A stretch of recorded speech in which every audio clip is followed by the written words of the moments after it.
I'm Liz's sister. It's so amazing to see all of you here, and the love in this room is palpable. I mean, you can feel it. It is really hard to be up here, and it's also a real privilege. It's very hard for me to figure out what to say. I've known her a long time. And I didn't know how I was going to do this without getting messy. So I'm going to get messy. The first thing I want to acknowledge is that Liz is the thread that connects us all. And it's not even really a thread, it's like a steel cable, okay? Or as some of you might know, it's a force. And I want us all to feel that today, all day, in all its many ways. So I am the older sister. People used to ask that a lot. And I'm 19 months older, which is the same distance of Margot and Gwen. And Liz was born in Chicago on June 19th, 1969. And in 1971, we moved out of the big city to the suburbs, the sleepy suburbs, to Naperville, Illinois. And as we grew up, our house on White Oak Drive was a gathering place, you know, for friends and family. Lots of memories there. Uncle Sam in the backyard. Some people might remember Doritos Freeze. Hit the Deck was a game that we played. We didn't have iPads back then, so it was very different. Snoopy was mine first. Someone gave it to me as a gift, and when I didn't pay enough attention to it, Mom gave Snoopy to Liz. And Snoopy became something that I think for all of us, you know, when we see Snoopy, you know, we'll think of Liz. And the original Snoopy is in really, really sorry shape, and yet represents so much love. Liz went to Prairie Elementary School. There really is a school called Prairie Elementary School. That's where we went, and it was perfect. She had amazing friends. They were so amazing, actually, they called themselves the Greats. So it was Liz the Great, Jenny the Great, and then Barbie had to be different, so she was the Fantastico. I think even then she knew just how wonderful she was. We had our dogs, Bootsy, Shadow, Snowflake. We were a dog house. You know, dogs made sense for this family. In 1981, we moved to California, which seemed like a crazy idea at the time. I was starting high school, so this period of time is really just all about me. I really have no sense of what this was like for her.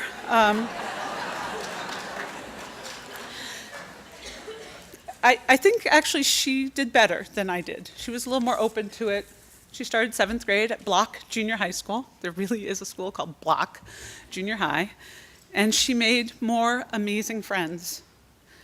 You know, the move was tough on us, but upheaval as a family is powerful.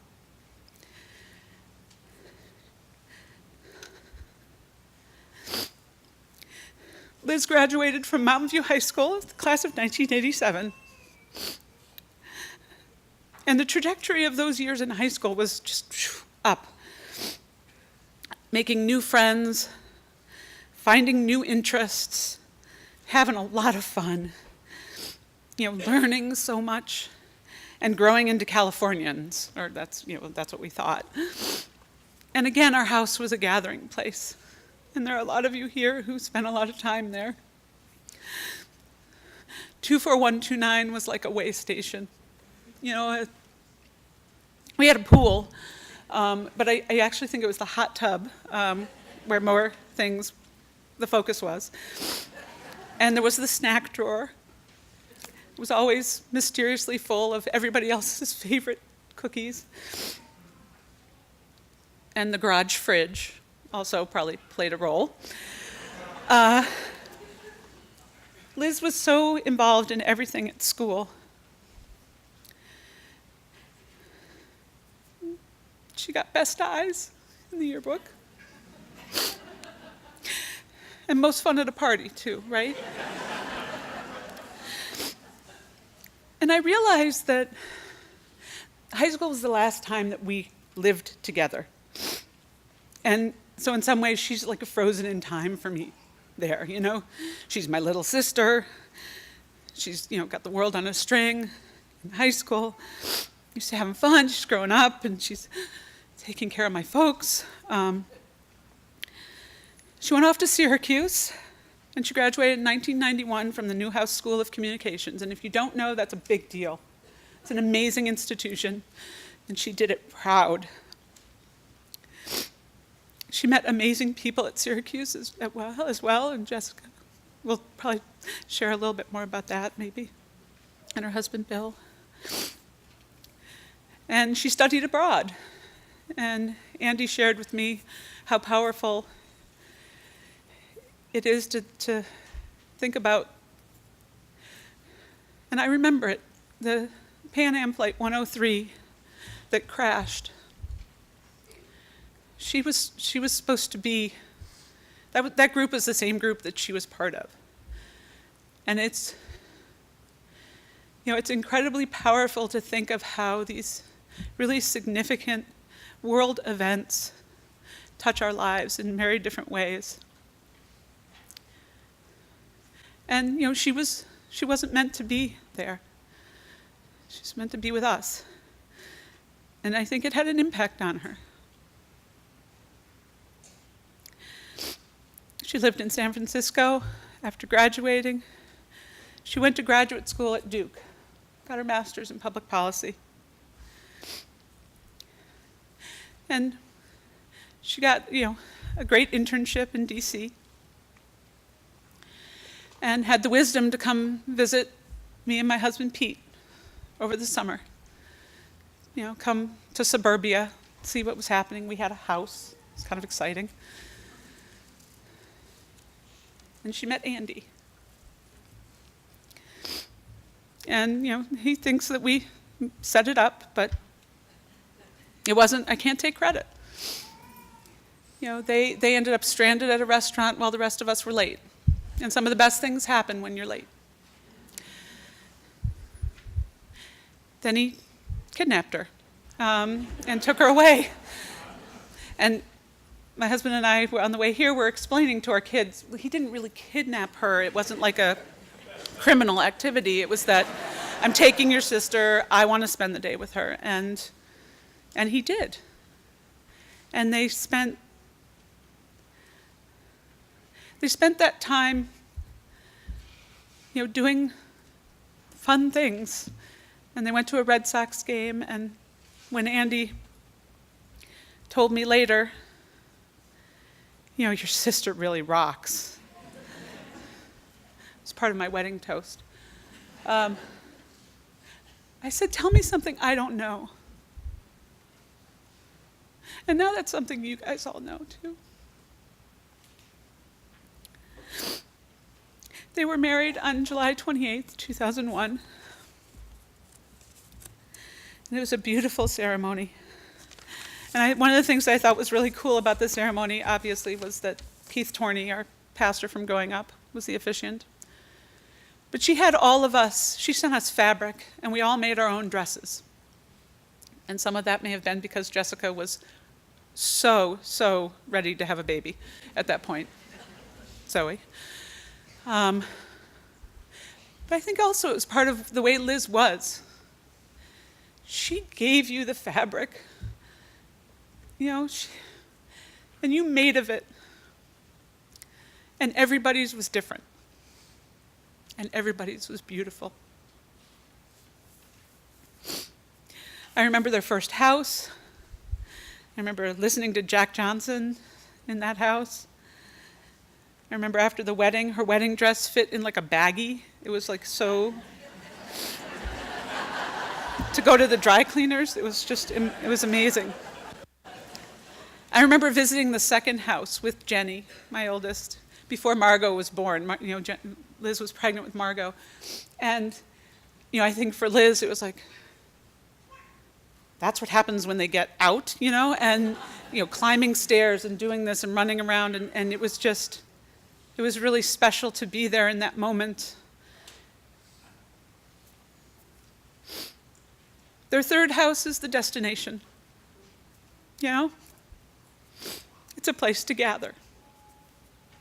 It's a gathering place. And it's a place to play, unstructured, of course, because that's her favorite. Margot was born in September of 2003. Gwen came along in May of 2005. And we were kind of in lockstep with our kids, and that was really special. I remember when she talked about how hard it was for Margot when Gwen was born. And I said, see, that's how I felt. And we still have the picture on our fridge of Margot in the Jeep, like looking at the camera, like, I'm out of here. Like, what have you done? Drew was born in June of 2007. And made his way in a house full of sisters. And you guys are her greatest joy. You've heard her speak, and you know that she talks about the love of her life, which, as I said, I can't take credit for, and her kiddos, and the home that they built together, no matter where it was.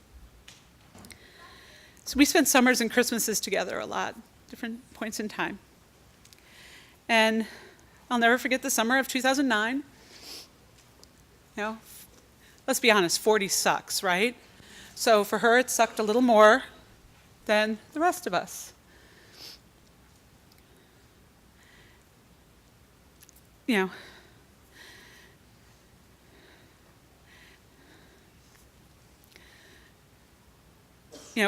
was beat, right? I look back at pictures and I see summers and there's hair or no hair. And 2011, the pictures, I just remember when her hair came in and it was this curly brown hair, and I was like, that's my hair. It's like you used to go in my closet and steal my clothes, and now you're stealing my hair, and And there are so many, wonderful memories of being together during that time. And then in 2014, I had to call her and tell her that I had breast cancer. And I hated having to do that. I hated it because I knew that she wouldn't want me to have it. And, we joked about it. It's like, you got the cool girl's cancer. And she held me. Like her bravery and her authenticity and her humor. And she helped me in a way that I had never been able to help her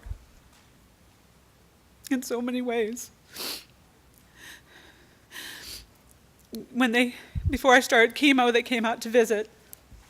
They were going to Bill's wedding, and stopped off and had lunch with us and came equipped with the kit, the wigs, the scarves, the ginger ale, the Claritin, and then something that no one would ever think of. She brought self-tanning lotion. Because when you go bald, at the end of the summer especially, your head is very white. And she knew to give me that. And she gave me strength. And I just have so much gratitude for that in particular.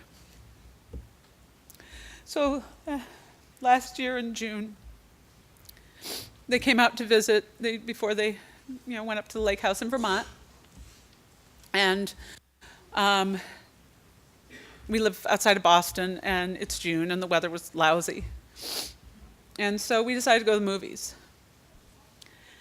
And we have 5 kids and 4 adults, and boys and girls, and old, and young, and teen and tween. What are we going to see? So we decided to see Inside Out. And I know that, given the number of kids in this room, there's probably a lot of you who've seen that movie. So it had its wide release on June 19th, 2015. And quick synopsis, the stars of the movie are our emotions in our head. And what's really pivotal about that movie is how, as the child in the movie grows up, these memories that just were all pure joy, because when you're little, it's all pure. Everything's pure. It's like I'm really happy or I'm really sad. And how, as you get older, there start to be nuances in your experiences. And those memories start to become tinged with a little sadness or tinged with a little anger. Or sadness is tinged with joy. And what I feel right now is that my memories are all multicolored right now. And if I think about Liz's speech, and she talked about, she went through the gamut of emotions.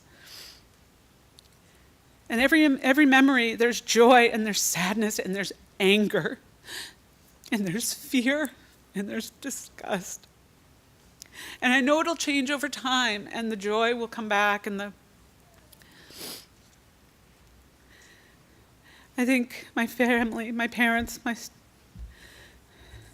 Andy, we've received so many messages of love and support, and that's what she always offered to us, all of us. God, she was so honest and funny. And when people watch the video, they feel privileged to have had the opportunity to know her and to feel those things, to experience those things, and to witness her anger and her fear and her disgust, her sadness and her pure joy. It's all there.